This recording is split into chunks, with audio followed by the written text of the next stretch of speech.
Hello, my name is Matthew Candler. Hi, my name is Jackson. Hello, my name is Sylvia. Hi guys, my name's Jasmine. Hi, I'm Brian. And I'm going to be a senior at Archbishop Burton High School. I'm going to be a senior at Sacred Heart Cathedral this fall. And I just graduated from George Washington High School. And I am going to be a junior at George Washington High School. I'm a rising senior at Eastside College Preparatory. This is my second year in Project Pool, and engineering is my career interest. And this is my first summer at Project Pool.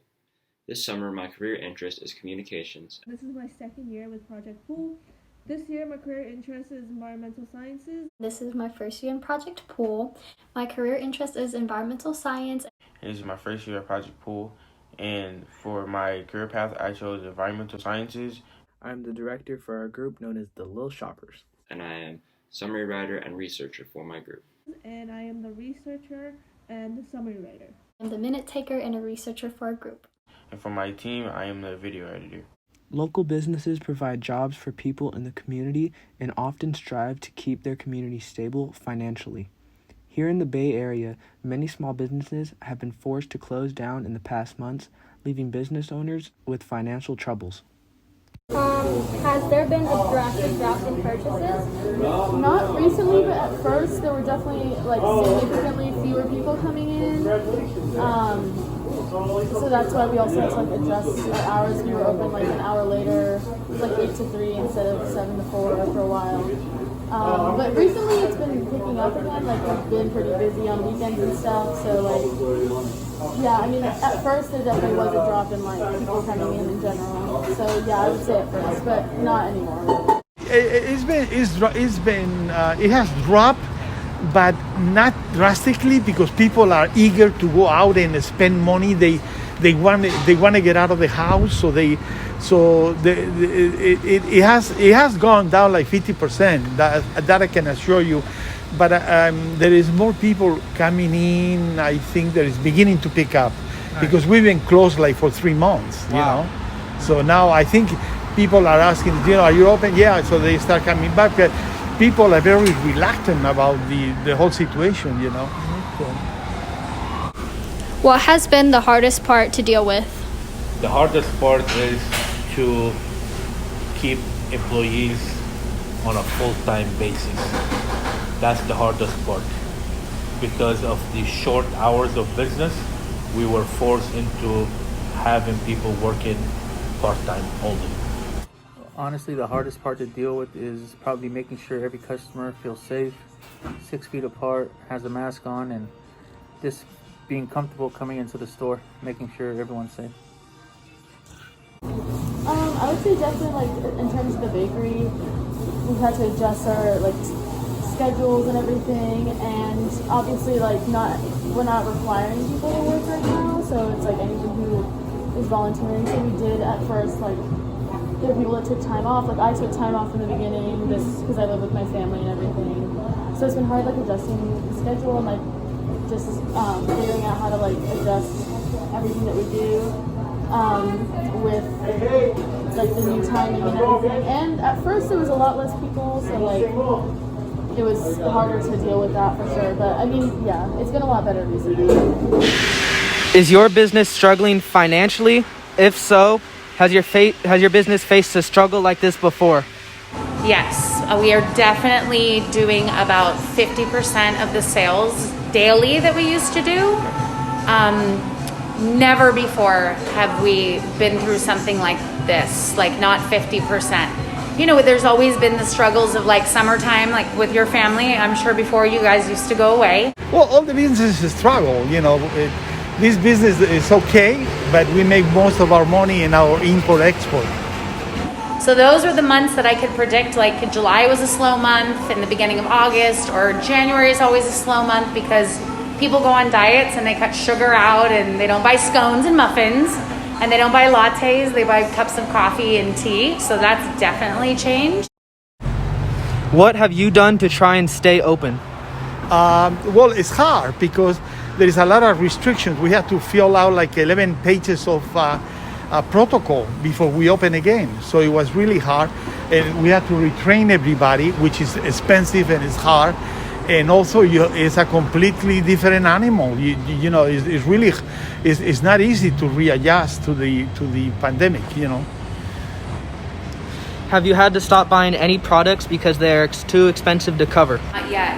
I mean, for everything that did increase, like it took everyone like maybe 30 to 45 days realizing how hard it is to work. Like we have to make sure our employees have masks and the minimum wage went up. I think everyone made some fair increases that I was able to make a fair increase on my end and nobody noticed. So that's been good. Yeah. But the whole procedure of operating is expensive because now you can scoop it. So you have to, before we have the protocol of sanitation, washing your hands and washing your hands. But now you have to wash your hands, wear gloves, and you can serve the scoop. You have to pack it. So that is an additional expense to the operation, which makes it, operating is basically twice as expensive. So it's hard to depend on this business to make money. You know, let's just say that cuts out even but you don't count my work or my wife's work in the production and all that stuff. It is basically we're working for free.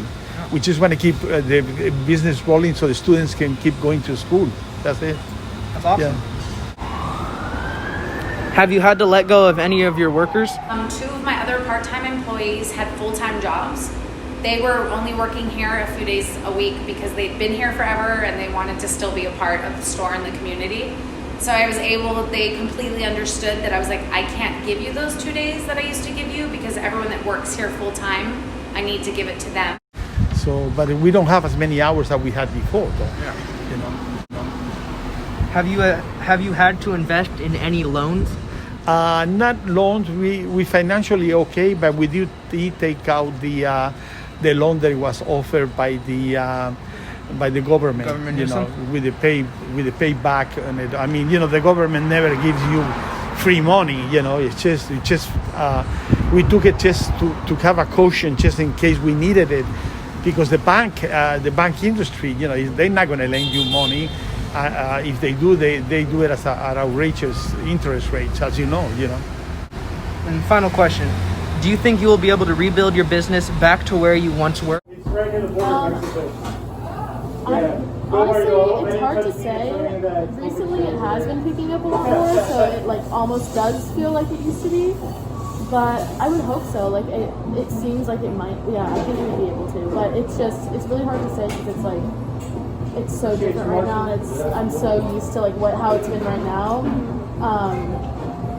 But I think so. I would hope so. Yeah. I think if the pandemic, if they find everybody's very scared. Okay, so it's very cautious. But if they find a vaccine, they will probably go back to normal, and that's what we hope that will happen. Yeah, I think it'll definitely be though, especially with summer coming up. A lot of people.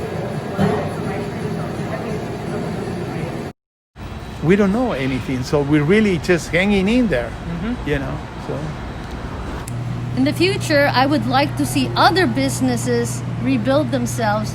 We've been rock steady through the support of the community because maybe it has something to do with the goods we sell, and maybe it has something to do with an emotional factor, having stood here for 40-odd years. In America today, small businesses play a vital role in the economy. They allow for business owners to have financial independence and help many achieve the American dream. It is projected that in the next 6 months, if the pandemic is not controlled, less than 40% of previously open small businesses will be up and running again. San Francisco alone is estimated to lose nearly $1.7 billion in the next 2 years from the loss of small businesses, with roughly 1 in 6 citizens being unemployed. The COVID-19 outbreak has severely affected small businesses by forcing those deemed non-essential to temporarily close down. Without a steady flow of income, many of these small businesses struggle to pay bills and rent, leading to permanent closure. Although some local businesses are trying their best to stay open through curbside pickup or online shopping, it is unlikely that many of the small businesses you see today will reopen after this pandemic. Small businesses create the bulk of nation's jobs, cultivate new innovations, and shape the community. They adapt their services and products to the needs of the community. Most of them don't have enough credit or capital to fight this pandemic, and government spending is supposedly implemented to help combat this problem. However, it is not enough. These funds are running out instantly. So since the shelter in place, San Francisco's small businesses have been faced with many challenges. They are relying on the communities to help bring them back to what they were once at. We can continue to help the businesses we love by buying their products, leaving a review, tipping, or even speaking out. This will help boost their businesses and get back onto their feet.